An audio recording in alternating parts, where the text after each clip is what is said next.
Bom dia, Tião Prado, bom dia para você que acompanha o Ponta Pela Informa e também a Cerro Corá FM 91.5. Vamos lá com o nosso boletim esportivo nesta quarta-feira, dia 22 de maio. Falar de Copa Sul-Americana. As redes balançaram várias vezes na noite de ontem, quando aconteceram 6 jogos pela segunda fase da Copa Sul-Americana. Atlético Mineiro e Independiente decepcionaram, enquanto que o destaque positivo foi a goleada da Universidade de Quito. Sem 8 titulares, o Atlético Mineiro não fez uma boa partida e perdeu para a União La Calera por 1-0 no Chile. No duelo de volta, marcado para a Arena Independência, o Galo precisa vencer por 2 ou mais de diferença, já que uma vitória simples leva a decisão para as penalidades. Quando outro favorito que entrou em campo decepcionou foi o Independiente, que perdeu para o modesto Águilas da Colômbia por 3-2. Como gol marcado fora de casa vale como critério de desempate, o time argentino precisa de uma vitória por 1-0 para ficar com a vaga, porque marcou 2 gols fora. 2 times estão virtualmente classificados à segunda fase. No Equador, a Universidade de Quito não teve perdão e aplicou 6-0 no Melgar do Peru. Somente um milagre para os peruanos ficarem com a vaga. Por outro lado, outro peruano também deixou a situação bem encaminhada para o jogo da volta. Mesmo atuando fora de casa, o Sporting Cristal venceu o União Espanhola do Chile por 3-0. Outros 2 jogos aconteceram ontem, no Uruguai. O River Plate e o Colón ficaram no empate sem gols. Já o Royal fez o dever de casa e venceu o Macará por 1-0 na Bolívia. Os times da Sul-Americana também, nas primeiras fases, complicado. Nós vamos ter hoje ainda, o Zulia da Venezuela enfrentando o Palestino do Chile. O Sol da América do Paraguai joga contra o Botafogo. Ainda tem Deportivo Cali e Peñarol do Uruguai.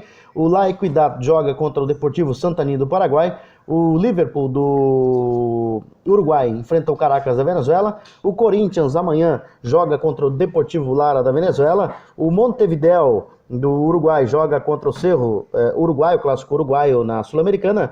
O Argentino Júnior da Argentina enfrenta o Deportes Tolima. O Independiente del Valle do Equador enfrenta a Universidade Católica. São os confrontos da quinta-feira da Copa Sul-Americana. E Tião Prado, por meio de nota oficial publicada ontem em seu site, a Conmebol revelou os critérios de elegibilidade que definiu para que os clubes filiados à entidade possam disputar as edições de 2020 da Copa Libertadores e da Copa Sul-Americana. E houve mudanças, E entre os 5 itens, que listou como obrigatórios a serem cumpridos pelos times, trouxe como principal novidade o fato de que apenas equipes que estiverem figurando na primeira divisão dos seus respectivos torneios nacionais no próximo ano poderão estar presentes nas 2 principais competições no continente. Ou seja, quem estiver na segunda divisão não participa da Sul-Americana nem da Libertadores. No penúltimo item desta pequena lista de exigências, pequena, mas importante lista, a direção de competições de clubes do órgão sul-americana revelou que para estarem aptos a participar dessas Copas, os clubes precisarão estar disputando o torneio nacional de sua associação membro na divisão principal da competição em 2020, ou seja, não ter descendido de divisão no torneio nacional.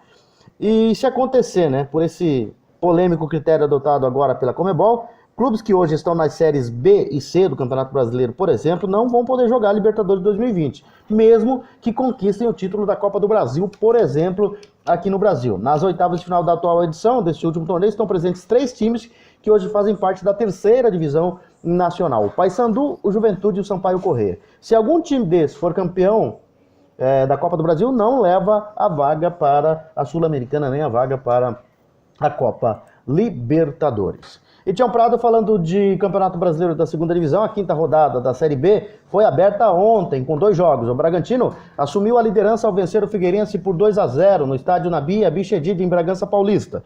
No outro duelo da noite, o Criciúma desencantou ao vencer o Guarani por 1-0 no estádio Heriberto Rios. A rodada segue na sexta-feira e ainda terá jogos no sábado e um no domingo.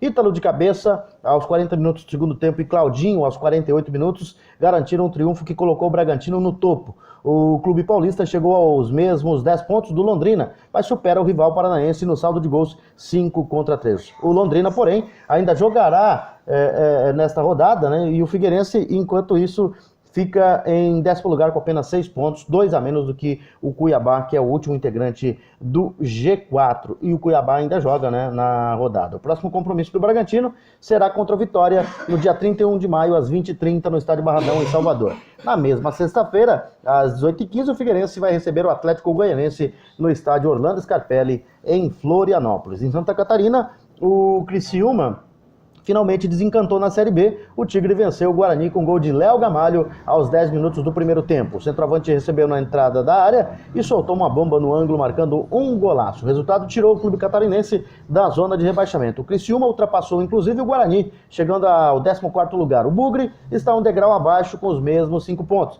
Os rivais ainda empatam no número de vitórias, um para cada, né? No saldo de gols, -2, e no número de gols marcados, 3. O quarto critério de desempate é o confronto direto e por isso o Tigre leva vantagem por ter vencido. O Guarani voltará a campo na próxima terça-feira, às 20h30, quando receberá o Brasil de Pelotas no Brinco de Ouro, em Campinas, pela 6ª rodada da Série B. No sábado, dia 1º de junho, o Criciúma vai enfrentar o outro paulista agora, o Botafogo, no estádio Santa Cruz, em Ribeirão Preto. Então, a rodada começou ontem, com o Criciúma vencendo o Guarani 1-0, o Bragantino 2-0 no Figueirense.